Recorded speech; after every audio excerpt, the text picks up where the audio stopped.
Rising titted first time I met Chen.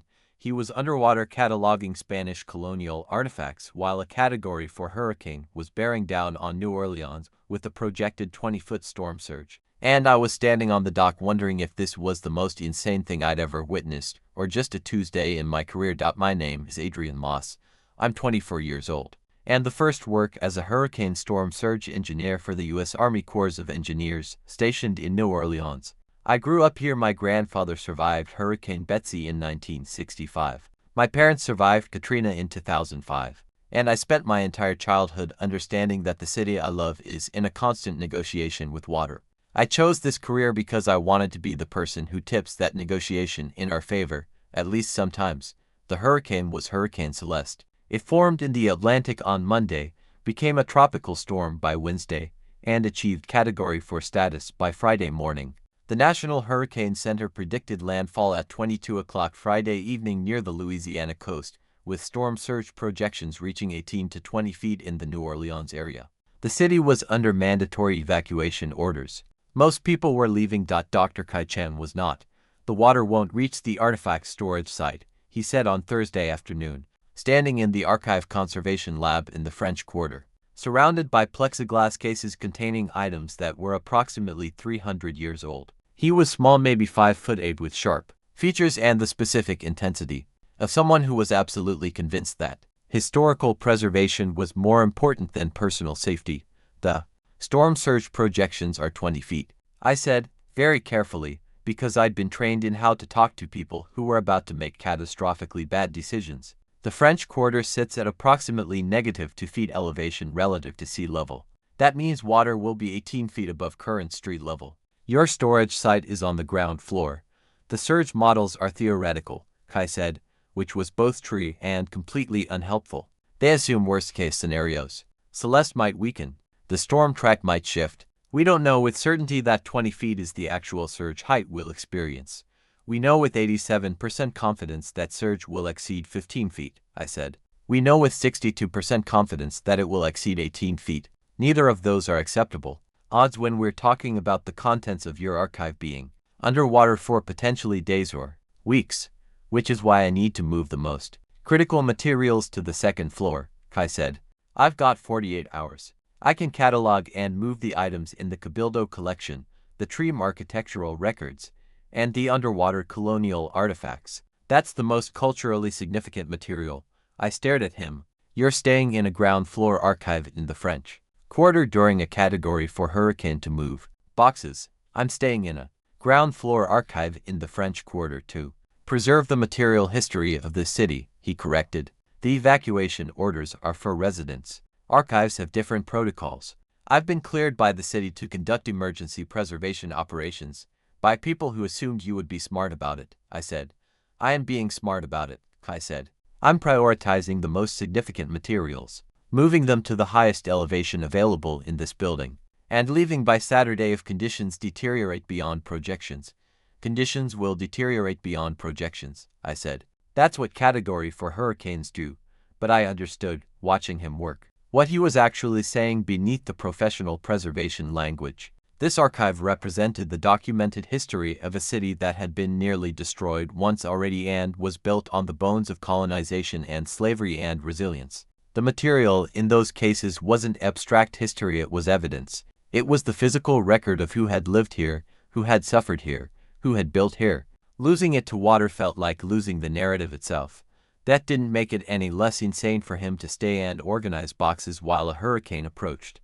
What I did was unauthorized, which is the best way to describe how I ended up on the ground floor of the Archive Conservation Lab at 3 o'clock Friday morning, helping Chen move 300-year-old documents and artifacts to the second floor of a building that was about to be underwater. You shouldn't be here, Kai said. But he was handing me boxes, so his objection was more theoretical than operational. My job is storm surge mitigation, I said, carrying a climate-controlled case containing underwater colonial pottery from 1718. Technically, what I'm doing is mitigating surge impact through artifact relocation, which falls under my professional purview if I'm creative about interpretation. Your job is maintaining surge barriers, Kai said, not helping archivists commit insurance fraud by moving materials that should be professionally transported. No insurance company would cover the cost of professional transport in 48 hours. I pointed out, so either you leave the materials here to be underwater, or you let me help you move them.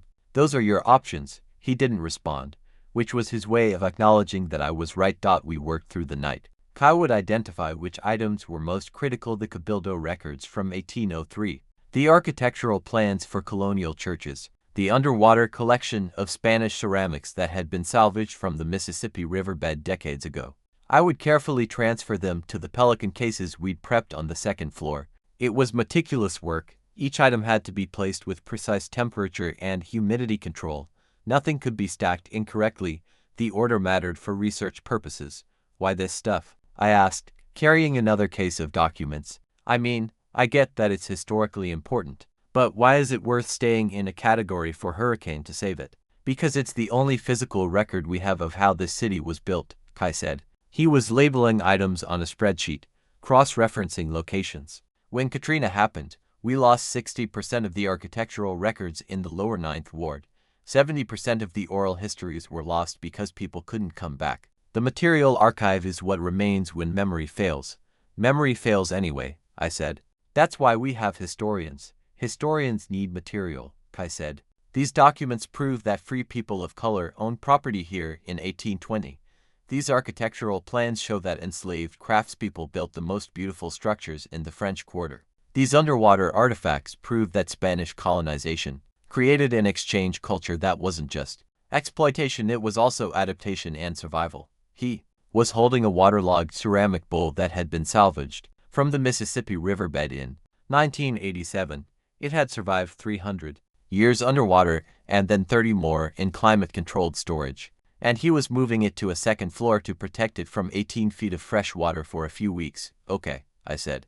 I get it now. You're not protecting objects. You're protecting the story. The objects are the story, Kai said.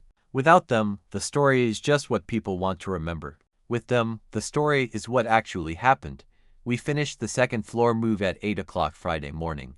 Kai went upstairs to verify the climate control systems, and I called my supervisor to report that I'd been conducting emergency surge mitigation operations in the French Quarter and would continue to do so throughout the hurricane event. My supervisor, who understood that people who stayed behind to protect culturally significant material were going to do that regardless of what the Army Corps of Engineers preferred, authorized my presence and told me to make sure Chen didn't die doing something stupid. He's moving 300-year-old artifacts to the second floor. I said, then your job is making sure he survives the experience. My supervisor said, don't let him be a hero. Heroes die in hurricanes. The category for hurricane makes landfall at 20 to 15 Friday evening, approximately 37 kilometers west of New Orleans.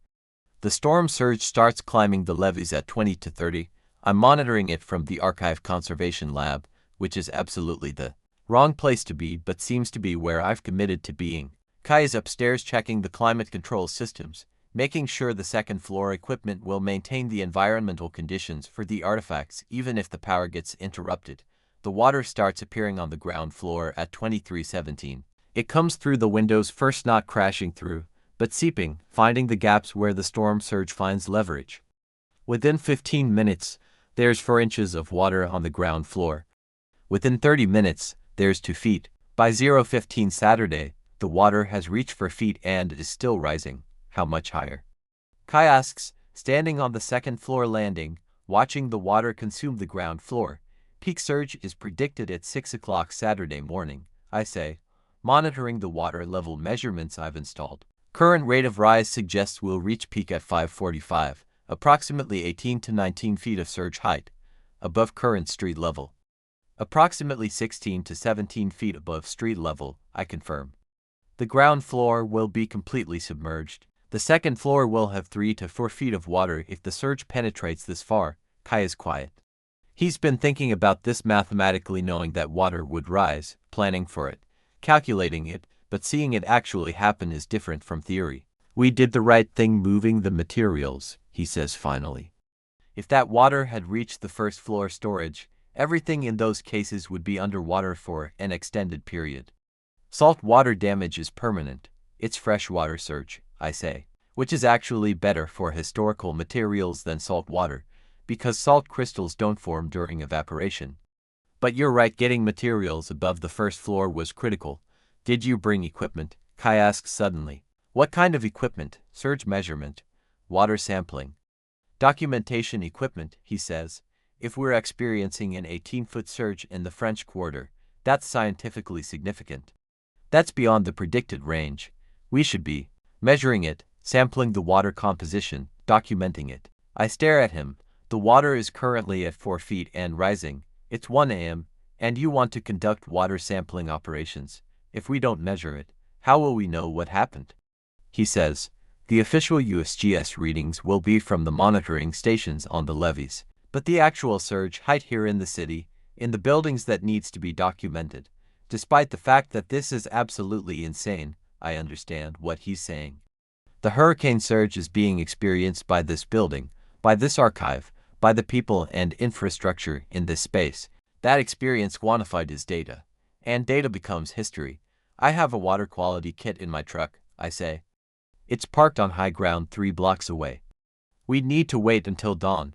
We'll wait until dawn, Kai says, and then we'll document this. The peak surge hits at 5:47 Saturday morning, exactly as predicted.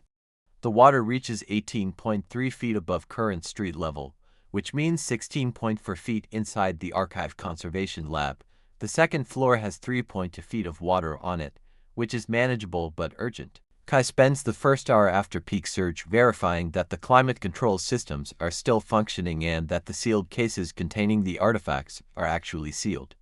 I spend the first hour establishing water level benchmarks and collecting water samples. By 7 o'clock, the surge has started to recede. The water level begins dropping at approximately 1 inch per hour.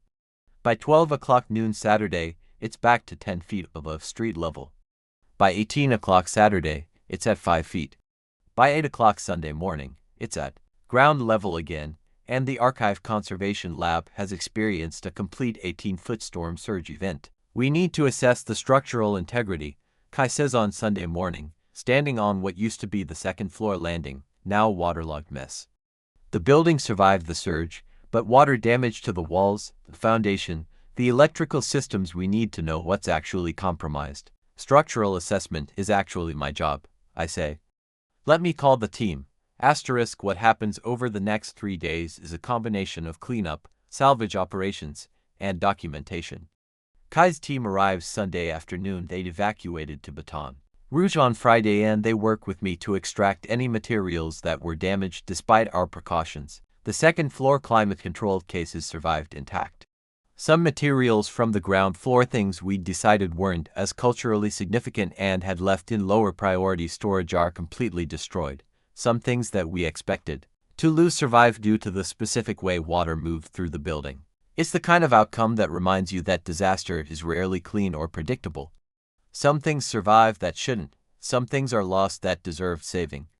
You can be precise and careful and still lose things to circumstance. By Wednesday, the Archive Conservation Lab is cleared for access. The artifacts have been assessed, and Kai is sitting on the third-floor steps, exhausted in a way that goes beyond physical tiredness. Thank you, he says when I sit down next to him, for staying, for helping, for understanding why the materials mattered. Thank you for understanding that surge engineering matters, I say. Most people think storm surge mitigation is just about keeping water out of houses, but it's about protecting the entire infrastructure of how we live, including the history we're trying to preserve. I was wrong about the surge models, he says. I said they were theoretical, but they were accurate. You predicted 18 to 19 feet, and we got 18.3. That's not theoretical. That's precise understanding of disaster. You were right about the archives, I say. I thought artifact preservation was secondary to immediate safety. But you understood that losing the material record would be a different kind of disaster. You were protecting something essential. He looks at me. We're both exhausted, both soaking wet from wading through the lab doing assessments, both slightly delirious from 3 days of crisis response. But we're also both alive, and the artifacts are safe, and the city is recovering. I want to understand more about what you do, he says. Storm surge engineering. How you calculate surge height, how you predict where water will go, how you protect a city that's partially below sea level. I want to understand more about what you do, I say. How you decide what's worth preserving, how you assess cultural significance, how you protect the history of a place that keeps getting threatened by water. He smiles. It's the first genuine smile I've seen from him since before the hurricane. Not professional, not polite, but the smile of someone who's shared something important with another person and been understood. I kiss him there on the third-floor steps of the archive conservation lab, with the smell of floodwater and mold lingering in the air and the specific understanding that this man had risked everything to preserve the story of his city, and I'd risked everything to protect him while he did it. Epilogue. 3 months later, December in New Orleans is beautiful, mild, festive, the city recovering and rebuilding. The Archive Conservation Lab is fully operational again. The artifacts have been cataloged and secured. The structural damage has been repaired. Kai and I are having dinner in a restaurant in the Marigny, watching the Mississippi River flow past with the specific knowledge that water is both beautiful and dangerous, protective and destructive. The city's implementing a new storm surge prediction initiative, Kai says. He's reading from his laptop. They want integrated environmental history, looking at how past storms affected the city, how much material was lost, how much was preserved. They're asking if I want to lead the project. That's incredible, I say. Are you going to do it? Only if you'll be part of it, he says. They need someone who understands surge engineering and infrastructure resilience. Someone who understands that protecting a city means protecting both the people and the history. I can do that. I say, what happens over the next year is the work of understanding a city's relationship with water through both its present infrastructure and its preserved past. We study colonial era documents that show how the original residents managed flooding. We analyze archaeological artifacts that demonstrate how different cultures adapted to living partially underwater. We integrate that historical understanding with modern engineering practices, and we fall more deeply in love every time we realize that we're actually speaking the same language, the language of protection, of preservation, of understanding that some things are worth fighting for even when the fight is against forces as massive as hurricanes. I love you, Kai says one evening, 6 months after the hurricane, as we're working late in the Archive Conservation Lab reviewing historical storm records. I know, I say. I've known since you were underwater cataloging artifacts while a category for hurricane was approaching. That's insane. It really is, I agree. But I understood why you were doing it, and I wanted to protect that, even if it meant staying in a building that was about to be underwater. He kisses me across the table of historical documents, and it feels like the most important archival work we've done, preserving the memory of how the people found each other in the middle of disaster and decided that protecting each other was worth it.